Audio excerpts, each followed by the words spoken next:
မေမင်္ဂလာပါ My Passion 2 years ရဲ့ week 3ကနေပြန်ပြီးတော့ကြိုဆိုလိုက်ပါတယ်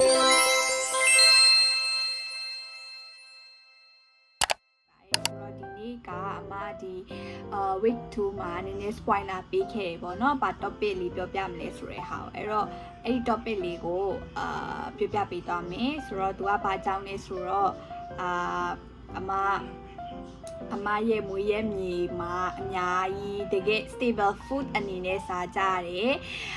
ပဲပုတ်ပေါ့နော်ပဲပုတ်အကြောင်းကိုပြောပြမယ်ဆိုတော့ဒီမှာမိခုရှိလာနိုင်တယ်ဘာလို့ပဲပုတ်နဲ့ science ပေါ့နော်ဘာလို့ပဲပုတ်နဲ့ science လဲဆိုတဲ့ဟာကို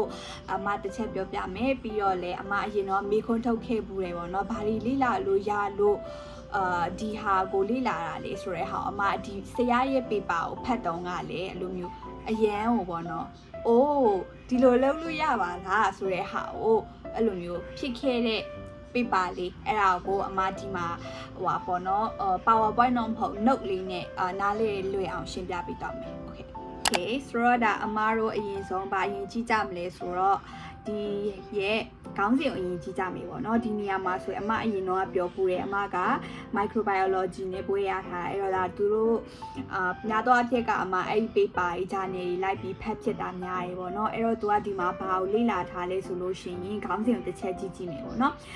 bacterial community in Lanner fermented swine bean ဆိုတော့ဒါခုနအမပြောတယ်ဗာလဲဆိုတော့ပဲပုတ်ပေါ့နော်ပဲပုတ်ကိုသူကဘေကနေပြီးတော့မှရတဲ့ပဲပုတ်လဲဆိုလို့ရှိရင် three different ethno-linguistic group in northern Thailand ဟောကြည့်ဒီမှာဆိုရင်ဒါသူတို့ကဒီမတူညီတဲ့လူမျိုးစု3ခုမှာ3ခုကနေထုတ်တဲ့ဒီ swine bean တွေကိုသူတို့ swine bean ထဲမှာရှိတဲ့ bacteria ကိုလေ့လာတာပေါ့နော်အဲ့တော့ဘယ်ကနေလဲဆိုတော့ northern Thailand ဆိုတာဒါအမရဲ့ဒီချင်းမ University ရှိတဲ့နေရာပေါ့နော်ထိုင်းနိုင်ငံမြောက်ပိုင်းအဲ့ဒီကမတူညီတဲ့ ethnic group 3ခုကနေပြီးတော့မှသူတို့လေ့လာထားတာအဲ့တော့ချက်ကြည့်နော်အမှဒါသူတို့နိုင်ငံကိုဘယ်လိုမျိုးတွေအသေးစိတ်ဆင်ပြီးတော့လုပ်နေလဲဆိုတာတစ်ချက်ကြည့်ပြီးတော့အမားတို့ဆိုရင်အမားတို့နိုင်ငံမှာဆိုရင်လည်းဒါတကယ်ကို ethnic group တွေအများကြီးရှိတယ်ပြီးတော့မတူညီတဲ့အဲ့လိုမျိုးလေအဲ့ fermentation အချင်းဖောက်ပြီးတော့လုပ်တဲ့ဟာတွေအများကြီးလေ့လာလို့ရတယ်ပေါ့နော်အဲ့ဒါမျိုးလေးဆိုရင်လုပ်စီချင်တယ်အများကြီးလုပ်လို့ရတယ်တစ်ချက်ကြည့်မယ်ဆိုရင်ဒီရဲ့ပထမဆုံးဒီ research ကိုလုပ်တဲ့ဆရာရဲ့ဒီ research ကိုရေးတဲ့ဒီကျောင်းသားပေါ့နော်သူကPhD ကျောင်းသားဖြစ်နိုင်နေပေါ့နော်ဆိုတော့အရင်ဆုံးဒါသူတို့ရဲ့အလုပ်ကိုရှင်းပြရတဲ့အတွက် fully credit ပေးပါတယ်အဲ့တော့ဒီ paper ကိုအမဒါမျိုးကြီးမရှင်းပြဘဲနဲ့ note ထုတ်ထားတာလေးတစ်ချက်ပြမယ်ပေါ့နော်ဆိုတော့ဒီနေရာမှာဘာအရင်ကြည့်လို့ရလဲဆိုလို့ရှိရင်family tree of language ကိုအရင်ပြမယ်ပေါ့နော်ဒါသူကဒီရဲ့ tree ကိုစောင့်နေကိုနောက်ပိုင်းကြလို့ရှိရင်အဲ့လိုမျိုးတက်ပြောပြပေးမယ်ပေါ့နော်ဒါကအကြံဖြင့်ဘယ်လိုကြည့်လို့ရလဲဆိုတော့ဥမာအနေနဲ့ဆိုလို့ရှိရင်ဒါ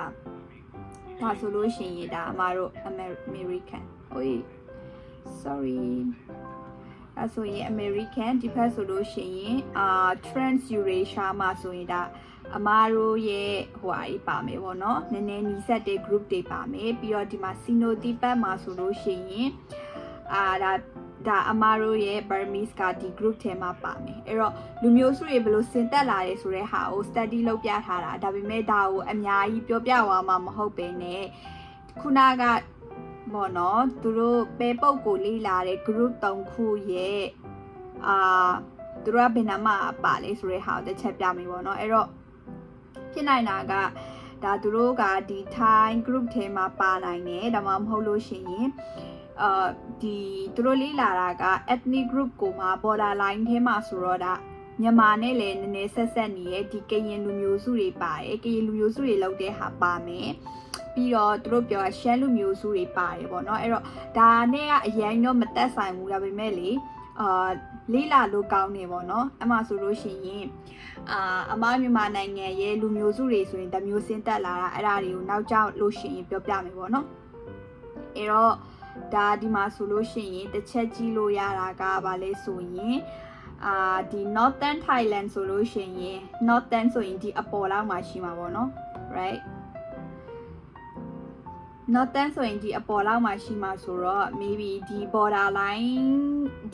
line ထဲမှာရှိတဲ့လူမျိုးစုတွေသူတို့လေ့လာလိုက်မယ်ဥမာအနေနဲ့ဆိုရင်ရှမ်းလူမျိုးစုတွေရဲ့ပဲပုတ်လုံနီလေ့လာမယ်ဒီပလောင်ပေါ့နော် why I cannot draw ပလောင်လူမျိုးစုတွေရဲ့ဟာကိုလေ့လာမယ်ပြီးရင်ဒီဘက်မှာဆိုဒီ border line မှာရှိတဲ့ဟာကိုလေ့လာမယ်ပေါ့နော်အဲ့တော့သူတို့ကဒီမှာတော့ပြန်ပြီးတော့ပြောထားဆိုလို့ရှိရင်ဒါသူတို့3 group ပေါ့နော်3 group ကဒီမှာဆိုလို့ရှိရင် Karen ဒါဆိုရင်ဒါလုံးဝအမားတို့ရဲ့မြန်မာနိုင်ငံမှာလေဒီ Karen လူမျိုးရှိတယ်ပေါ့နော်သူတို့ Karen လူမျိုးတွေလောက်တဲ့ပဲပုတ်ရယ်လဝံရယ်ရှမ်းရယ်ဆိုတော့ဒါအမားတို့နဲ့ယင်းနီးပီတာလူမျိုးစုတွေပဲပေါ့နော်အဲ့တော့ဒါမဲ့သူတို့ရဲ့လုံနီးကလည်းကွာတယ်အဲ့ဒီလုံနီးတွေကွာတဲ့အလျောက်မှာဘယ်လိုဘက်တီးရီးယားတွေရှိရဆိုတဲ့ဟာလည်းကွာသွားပြီးတော့သူတို့ရဲ့နာမည်တွေပါကွာတယ်ပေါ့နော်ဆိုတော့ဥမာအနေနဲ့ဒီပထမဆုံး group ပေါ့နော် Karen ဆိုလို့ရှိရင်ဒါသူတို့ကပဲပုတ်ကိုဘယ်လိုလုပ်လဲဆိုတော့ပထမတစ်ဆင့်ကအရင်ဆုံးပဲပုတ်ကိုရေးဆေးတယ်ပြီးလို့ရှိရင်ပြုတ်လိုက်တယ်ပေါ့နော်ပြုတ်လိုက်တာ anti soft ဖြစ်တဲ့အထိပြုတ်တယ်ဒါပေမဲ့ဒီကလဝံလူမျိုးတွေကကြတော့ဘယ်ချိန်ထိပဲပြုတ်လဲဆိုလို့ရှိရင်သူကခဏဒီမှာဟိုပါလေကောက်ညင်ထည့်ပြီးတော့ပြုတ်တယ်ပေါ့နော်ဆိုတော့အဲ့ဒီရဲ့ boiling stage မှာကလေးကကွာသွားပြီးရှမ်းနေရကြတော့ဒီတိုင်းပဲ soaking overnight တညရေစိမ်ထားပြီးတော့3နာရီကနေ4နာရီကြာအဲ့အချိန်တိုင်းတာတစ်ခုထိပဲ boiling လုပ်တယ်ပေါ့နော်အဲ့တော့ဒီမှာကလေးက step တွေကွာသွားပြီဆိုလို့ရှိရင်အဲ့ step တွေပေါ်မှာမူတည်ပြီးတော့ဒီbacteria တွေရဲ့ဘယ်လို bacteria ရှိမလဲဆိုတဲ့ဟာလဲကွာရမယ်အဲ့တော့အဓိကဘာလို့ဒီနေရာမှာဒီရဲ့အစားအသောက်ကိုအရင်ဆုံးလေ့လာလဲဆိုလို့ရှိရင်ဒီ fermentation ပေါ့နော်အမအချင်းဖောက်တဲ့အချိန်မှာအဲ့ဒီရဲ့ technique ပေါ်မှာမူတည်ပြီးတော့ bacteria ပုံစံတွေကအများကြီးကွာသွားနိုင်တယ်ပေါ့ဥမာအနေနဲ့ဆိုရင်ဒီ Karen လူမျိုးတွေဆိုရင်သူတို့က3ရက်အချင်းဖောက်တယ်အချင်းဖောက်တာကိုမှဘယ်ထဲမှာထည့်လဲဆိုတော့ဒီ basket lake with banana leaf เนาะနပြောဖက်ထဲမှာကိုသူကအချင်းဖောက်တာ3ရက်လဝံနေကကြတော့ဘယ်မှာလဲဆိုလို့ရှိရင်သူတို့ကလည်းနပြောဖက်ထဲမှာအချင်းဖောက်တယ်ဒါပေမဲ့ဘယ်မှာထားလဲဆိုလို့ရှိရင်မိဖို့ဘေးမှာထားတယ်ရှမ်းနေရကြတော့ဘယ်မှာလဲဆိုလို့ရှိရင် thick leaf တဲ့တွေ့ရမလားအဲ့တော့သူတို့ရဲ့အချင်းဖောက်တဲ့ပုံစံထားတဲ့ပုံစံနဲ့အချင်းဖောက်တဲ့ရက်ပေါ်မှာမူတည်ပြီးတော့အဲ့ဒီရဲ့ပဲပုတ်မှာပါနိုင်တဲ့ bacteria community တွေကိုလေ့လာတာဒါမျိုးပေါ့နော်အဲ့တော့ဒါအမတို့နေ့စဉ်စားနေတဲ့ဟာတွေထဲမှာပဲပါတဲ့ဟာဆိုတော့အဲ့လိုအရင်ကြီးလက်လန့်သွားစရာမလိုဘာကြောင့်လဲဆိုလို့ရှိရင်ဒီသူတို့ရဲ့နောက်ဆုံးပေါ့နော်ရလာတဲ့ result အရာဆိုလို့ရှိရင်ဒီထဲမှာပါတဲ့အများဆုံးပေါ့နော် percentage အများဆုံး bacteria ကဒါအမတို့ဘာအတွက်ကောင်းလဲဆိုလို့ရှိရင်ပထမဆုံးအနေနဲ့ဒီနေရာမှာဆိုရင်ရေးထားတယ် enhancing flavor ဆိုတော့ဒါပဲပုတ်ဆိုလို့ရှိရင်ကြိုက်ကြတယ်เนาะအဲ့တော့ဘယ်လိုမျိုးချက်စားကြလဲမသိဘူးအမားတို့ကကြတော့ရှမ်းဆိုတော့ဟိုဟာခေါ်တာအိမ်ကတော့ထိုနောက်လို့ခေါ်တယ်ပြီးတော့အဖွားကအဲ့ဒီဟာကိုဂျူးမြင့်နဲ့ချက်တယ်ပြောရင်းနဲ့တော့ဗိုက်စားလိုက်ဂျူးမြင့်နဲ့ချက်တယ်တခါလီကြလို့ရှိရင်အဲ့လိုမျိုးဒီတိုင်းပဲပုတ်စီကိုငရုတ်တီနေလေအဲ့လိုမျိုးလေးချက်တာရှိတယ်ပေါ့နော်အရင်စားလို့ကောင်းတယ်အဲ့တော့အရင်လဲစားလို့ကောင်းတယ်ဒါပေမဲ့ပုံမှန်ကတော့လေအဲ့လိုသွေးတက်တယ်ဆိုပြီးတော့ပြောကြတယ်ပေါ့နော်ဒါပေမဲ့ကျမရေရှူတောင်းအနေနဲ့ကတော့ဘယ်လိုရှိမလဲမသိပေမဲ့ဒါကလေmicrobiology အမြင်ကနေကြည့်မယ်ဆိုလို့ရှိရင်ဒါသူ့ရဲ့အများဆုံးသော bacteria က bacillus ပေါ့နော်ဘာလို့ဝိုင်းလို့မရလဲโอเคထားပါတော့ဆိုတော့ဒီနေရာမှာ bacillus ကအများဆုံးပြီးတော့သူကdigestive အစာချီတဲ့နေရာမှာကိုကူညီပေးတယ်ပြီးလို့ရှိရင်ဒီအစာအသောက်တွေကိုပျက်စီးစေတဲ့နေရာမှာပျက်စီးစေတဲ့ percentage ကိုလျော့စေတယ်ပေါ့နော်ဆိုတော့ဥမာအနေနဲ့ဆိုရင်ဒါအမတို့ပဲပုတ်ကိုဒီတိုင်း fermentation မလုပ်ဘဲနဲ့ထားမယ်ဆိုလို့ရှိရင်ဘယ်နှစ်ရက်ထားခန့်ပါလေပေါ့နော်အဲ့ဒါကိုမှကြာထားခန့်အောင်လို့အဲ့လိုမျိုး ferment လုပ်ပြီးတော့ဒီလိုထားကြတာအဲ့လိုပုံစံမျိုးတော့ရက်ကြာထားခန့်နေပေါ့နော်အဲ့တော့ဒီဟာကကြတော့ဒါသူတို့ကလူမျိုးစု3ခုရဲ့ မတူညီတဲ့ပဲပုတ်လုံနီကိုပြောပြတယ်အဲ့ဒီပဲပုတ်လုံနီပေါ်မှာမူတည်ပြီးတော့ဘယ်ရဲ့ bacteria species ကအဲ့လိုမျိုးပေါ့နော်ကြီးမားလေ dominant ဖြစ်လေဆိုတော့ဥမာဒီ paper ကိုပြန်ကြည့်မယ်ဆိုရင်နေရာမှာဆိုရင်တွေ့လားအဲ့တော့ဒါခုနအမပြောတဲ့ bacillus အဝါရောင်လေးအဝါရောင်ကအများဆုံးပဲသူရဲ့ percentage က Karen နေစာရေးနေရာမှာလည်းအဲ့ဒီဟာအများဆုံးလဝန်နေမှာဆိုလည်းအဲ့ဒီဟာအများဆုံးရှမ်းမှာဆိုလည်းအဲ့ဒီဟာအများဆုံးဒါပေမဲ့ဒီနေရာမှာဘာသတိထားမလဲဆိုလို့ရှိရင်တချို့တော့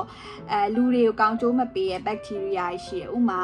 ခဏနော်အမအရင်မမှတ်မိတော့လို့ဒီဟာရေနောက်ထပ်2ခုရှိသေးရဲ့ပေါ့နော်အဲ့ဒါကဘာကြောင့်လဲဆိုလို့ရှိရင်ဒါfermentation လုပ်တဲ့အချိန်မှာကင်တွယ်တဲ့ဟာတွေပေါ့နော်ဒါလက်မတန့်တာမျိုးတွေဒါမှမဟုတ်လို့ရှိရင်တချို့တော့ factor တွေကြောင့်မို့လို့အဲ့လိုမျိုးဒီလူကိုဒုက္ခပေးနိုင်တဲ့ဟာတွေလည်းရှိတယ်ဆိုတဲ့ဟာကိုပြောပြီးတော့ဒါသူတို့ရဲ့ paper ဘယ်လိုမျိုးချုပ်ထားလဲဆိုလို့ရှိရင်ဒီလိုမတူညီတဲ့လူမျိုးစုတွေမှာလိုမတူညီတဲ့fermentation technique တွေရှိတယ်အဲ့ပေါ်မှာမူတည်ပြီးတော့ဘယ်လို bacteria species တွေကရှိနေပြီးတော့ဘယ်လိုမျိုးဒါအမတို့ hygienic ဖြစ်တဲ့ technique တွေကိုပြောင်းမယ်ဆိုလို့ရှိရင်ဒါပို့ပြီးတော့ကောင်းနိုင်နေပေါ့နော်ဆိုတော့ဒီမှာဆိုရင်ကြည့်မှာသူ့ရဲ့ nutrition composition ဆိုလို့ရှိရင်ဒါအမတို့ပဲပုတ်ပေါ့နော်ပဲပုတ်မှာဆိုရင်ဒါကအစီကဘယ်လောက် gram ရှိတယ် protein ကဘယ်လောက်ရှိတယ် fiber ဘယ်လောက်ရှိတယ်အဲ့ဒါတွေတော့အများလို့တွက်ထားပေးရပါတော့เนาะဆိုတော့စားလို့တော့ရတယ်ဒါပေမဲ့ခုနအမပြောသလိုပဲအမအိမ်ကလူကြီးတွေကတော့ဒါသူတို့တွေးတက်တယ်လို့ပြောကြတယ်ပေါ့နော်ဒါအမကကြတော့ဒီတိုင်း science ရဲ့အမြင်အရပြောပြတာပြီးတော့နောက်ပိုင်းဒီလိုမျိုး graph တွေဘယ်လိုလုပ်လဲဆိုတဲ့ဟာကိုလည်းပြောပြမယ်ဒါကဒါအမသူတို့ရဲ့ finding ကိုအကျဉ်းချုပ်ပြီးတော့ရှင်းပြတာပေါ့နော်အဲ့တော့နောက်ထပ်သိစေချင်တာကဒီ bacteria တို့ microbiology တို့အဲ့လိုမျိုး study တွေကိုနောက်ခါမြင်နေဆိုလို့ရှိရင်အဲ့လိုမကောင်းတဲ့ bacteria တွေပဲရှိတာမဟုတ်ပဲနဲ့ဒါအမတို့အစားအသောက်တွေနဲ့လည်းရှင်သွယ်ပြီးတော့လေ့လာလို့ရတယ်နောက်ပြီးလို့ရှိရင်ဒီလိုလူမျိုးစုတွေပေါ့နော်လူမျိုးစုတွေအကြောင်းကိုစိတ်ဝင်စားရဆိုလို့ရှိရင်လည်းအဲ့ဒါမျိုးတွေလေ့လာလို့ရတယ်ပေါ့နော်အဲ့တော့ဒီဗီဒီယိုကိုကြည့်သွားပြီးတော့မြန်မာနိုင်ငံမှာဆိုရင်ဘယ်လိုအစားအသောက်တွေလေ့လာလို့ရတယ်လို့ထင်လဲဘယ်လိုလူမျိုးစုတွေရဲ့အစားအသောက် common ဖြစ်တဲ့ဟာပေါ့နော်အဲ့တော့ဥမာအနေနဲ့ဆိုရင်ရှမ်းပြည်မှာဘယ်လိုလုပ်ကြရဲအညာမှာဆိုရင်ဘယ်လိုလုပ်တယ်အဲ့ပေါ်မှာမူတည်ပြီးတော့လဲဒါအမားတို့မတူတဲ့ဟာတွေကို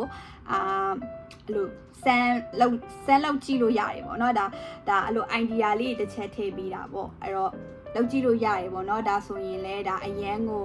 innovation တစ်ခုဖြစ်လာမှာပဲပေါ့နော် science နဲ့ပတ်သက်လို့ရှိရင်လေအဲ့တော့နောက်ထပ်ဗီဒီယိုတွေမှာအဲ့လိုဒီထက်ပိုကောင်းတဲ့ lecture series တွေနဲ့ပြန်လာခဲ့ပါမယ်ပြီးတော့လေဘယ်လိုမျိုး lecture တွေနားထောင်ချင်လဲပေါ့နော် lecture ဆိုတာထက်ဒါအမဘယ်လိုမျိုးတွေသူတို့လေ့လာကြလဲဆိုတဲ့ဟာကိုပြောပြတာပေါ့နော်အဲ့တော့နောက်ဗီဒီယိုတွေမှာပြန်တွေ့ပါမယ်အမလိုမျိုး topic လေးပေါ့နော်လိုចောင်းသားလေးစိတ်ဝင်စားနိုင်မဲ့ topic လေးကိုတစ်ချက်ကြည့်ပြီးတော့ထပ်လာခဲ့ပါမယ်ပြီးတော့ဒီလိုမျိုး tree ဆွဲရလေးလည်းအမပြောပြမယ်ပေါ့နော်လူမျိုးစုတွေဘယ်လိုကြည့်ရလဲဆိုတဲ့ဟာကိုလေ okay အဲ့ဒါဆိုရင်နောက်ပတ်မှာပြန်တွေ့ကြပါမယ်